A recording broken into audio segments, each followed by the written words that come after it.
Ce soir, je voudrais parler du foyer. Comment sauver son mariage? Comment avoir un foyer heureux? Beaucoup de militaires ici présents ne sont pas encore mariés, mais ils viennent de foyers et espèrent un jour en avoir un eux-mêmes. Ainsi, vous pouvez également écouter avec intérêt, car tout homme et toute femme s'intéressent au foyer et aux problèmes qui l'entourent. Notre texte de ce soir se trouve dans l'Évangile selon Matthieu, chapitre 19, à partir du verset 3, et il dit ceci. « Les pharisiens s'approchèrent de lui pour l'éprouver et dirent « Est-il permis à un homme de répudier sa femme pour n'importe quel motif ?» Il répondit « N'avez-vous pas lu que le Créateur, au commencement, fit l'homme et la femme, et qu'il dit « C'est pourquoi l'homme quittera son père et sa mère, s'attachera à sa femme, et les deux deviendront une seule chair ?» Ainsi, ils ne sont plus deux, mais une seule chair. Que l'homme donc ne sépare pas ce que Dieu a uni. Votre mariage est-il réussi? Votre maison est-elle heureuse? Votre foyer est-il libre des tensions qui affligent tant de foyers aujourd'hui? Ou bien est-ce un foyer troublé et conflictuel? Est-ce un foyer brisé ou sur le point de l'être? Un mariage américain sur 4 se termine par un divorce. Toutefois, au cours des 30 dernières années, après une période de stabilisation d'environ 5 ans, les statistiques recommencent à augmenter. Et aujourd'hui, une nouveauté inquiétante est apparue, l'échange de conjoints.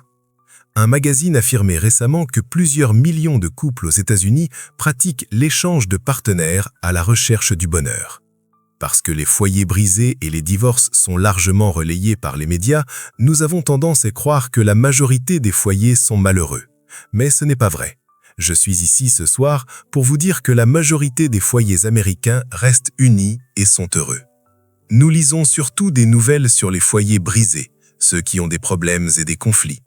Presque tous les problèmes domestiques auxquels la nation se confronte commencent à la maison. Nos sociologues et nos criminologues nous disent que cela commence dans le foyer. Une nation ne peut jamais s'élever plus haut que la qualité de sa vie familiale. Lors d'une émission de radio récente, une étude sur la criminalité aux États-Unis a révélé que le plus grand facteur individuel contribuant aux homicides est la violence conjugale. La turbulence, l'amertume, le crime, l'aliénation et même la guerre commencent dans le foyer. La première chose que Dieu établit après la création fut le foyer. Il dit « Il n'est pas bon que l'homme soit seul, je lui ferai une aide qui lui corresponde. » Dieu créa la femme pour aider l'homme. Avant le gouvernement, avant l'Église, avant toute autre institution, Dieu établit le foyer. Pourtant, aujourd'hui, le foyer dans notre pays est en danger. La Bible dit « Quand les fondements sont détruits, que peut faire le juste ?» Le foyer est la base de notre société. Nos hommes combattent au Vietnam. Beaucoup d'entre vous iront peut-être au Vietnam. J'y ai moi-même été et j'y ai vu la guerre. Peut-être devrez-vous combattre sur d'autres champs de bataille, sur d'autres continents. Mais je sais ceci, une bataille est en cours aux États-Unis et elle se déroule dans nos foyers. Si l'ennemi réussit à détruire nos foyers, nous n'aurons plus rien pour quoi cela vaille le plus. Nous devons préserver le foyer comme l'unité fondamentale de notre société. Quels sont donc les éléments d'un mariage heureux et réussi? Premièrement, il s'agit d'un mariage ordonné par Dieu. La Bible dit qu'une maison divisée contre elle-même ne peut subsister. Elle dit aussi « Ne vous mettez pas sous un joug étranger avec les incrédules ». Cela s'adresse aux chrétiens. Si vous êtes chrétien, vous devez épouser un autre chrétien. Dans l'Ancien Testament, Dieu dit à son peuple « Oh, s'ils avaient toujours ce cœur pour me craindre et pour observer tous mes commandements, afin qu'ils soient heureux, eux et leurs enfants, à toujours. » La crainte du Seigneur et l'obéissance à ses principes pour le mariage garantissent presque un mariage réussi. Et cela commence dès les fréquentations.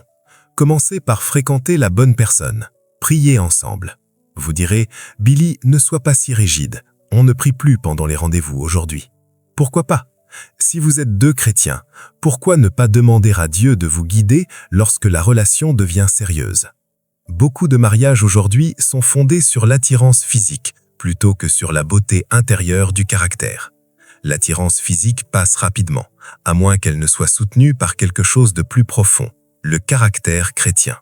J'ai lu récemment une étude presque incroyable. Dans le Midwest, on n'a trouvé qu'un divorce pour 400 foyers où la famille allait régulièrement à l'église, lisait la Bible chaque jour et priait ensemble. La moyenne nationale est d'1 divorce sur 4. Cela m'indique que si vous allez à l'église, lisez la Bible, priez, croyez en Christ et vivez comme ses disciples, vous avez presque une garantie d'un mariage réussi. Parfois, le divorce arrive et parfois il peut être nécessaire. Mais la Bible dit « Dans la crainte du Seigneur, il y a une ferme assurance et ses enfants ont un refuge. » Une jeune fille a écrit à un chroniqueur pour demander « Je sais que cela peut sembler naïf, mais comment une fille sait-elle avec qui elle doit se marier ?» Le serviteur d'Abraham, lorsqu'il cherchait une épouse pour Isaac, dit « L'Éternel m'a conduit sur le chemin. » Donnez votre vie à Christ, recevez-le comme votre Seigneur et Sauveur. Placez votre vie entre ses mains et Dieu vous guidera vers la bonne personne. Deuxièmement, un mariage réussi repose sur une fidélité quotidienne au vœu matrimonial. Vous promettez d'être fidèle jusqu'à ce que la mort vous sépare. Dieu a placé une barrière autour du mariage, tu ne commettras point d'adultère. Les relations sexuelles avant le mariage détruisent le caractère, les idéaux et nuisent au futur mariage. Le sexe hors mariage est un péché selon la Bible, non pas parce que Dieu ne veut pas que vous soyez heureux, mais à cause des dégâts psychologiques et spirituels qu'il provoque. Après le mariage, l'adultère est l'un des péchés les plus graves. Il endurcit le cœur envers Dieu. Mais si aujourd'hui vous êtes prêt à abandonner ce péché, Christ est mort sur la croix pour vous pardonner et reconstruire votre vie. Troisièmement, un mariage réussi repose sur la vie spirituelle familiale quotidienne. La Bible parle de la prière et de l'enseignement de Christ dans les maisons. Avez-vous la prière et la lecture biblique dans votre foyer? Bénissez-vous les repas? Réunissez-vous votre famille pour quelques minutes de lecture et de prière? Commencez tôt avec vos enfants. N'attendez pas qu'ils soient adolescents. Si vous avez échoué dans le passé, commencez aujourd'hui. Dieu peut vous aider quel que soit l'âge de vos enfants. Quatrièmement, il faut un mari et un père dévoués. Dieu dit d'Abraham « Je le connais et il commandera à ses enfants et à sa maison après lui. » Ne serait-il pas merveilleux que Dieu puisse dire cela de nous? Cinquièmement, il faut une épouse et une mère dévouées. Être mère et femme au foyer est l'un des plus grands appels au monde. Sixièmement, il faut des enfants disciplinés. La désobéissance aux parents est un signe des derniers temps. La Bible enseigne le respect et l'obéissance.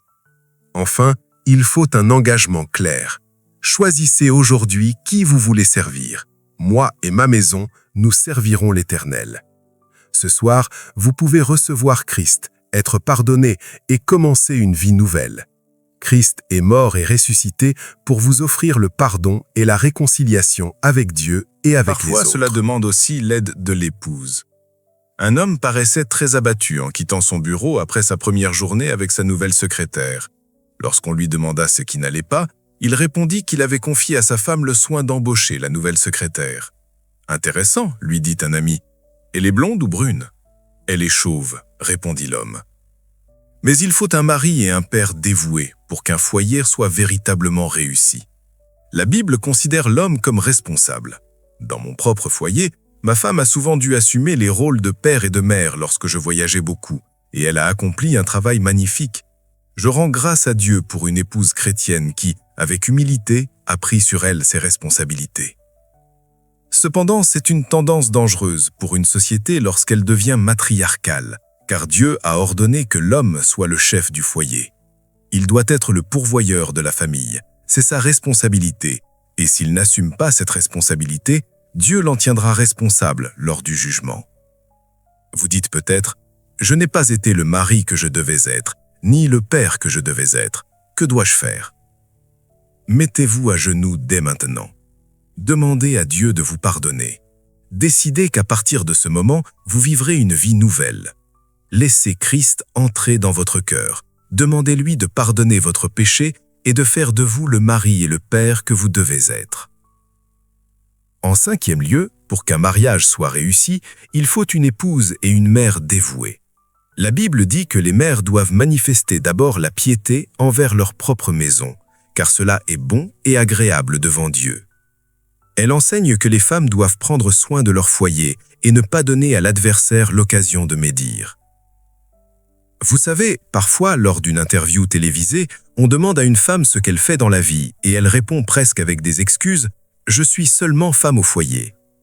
Je veux vous dire ceci, être épouse et mère est le plus grand appel au monde.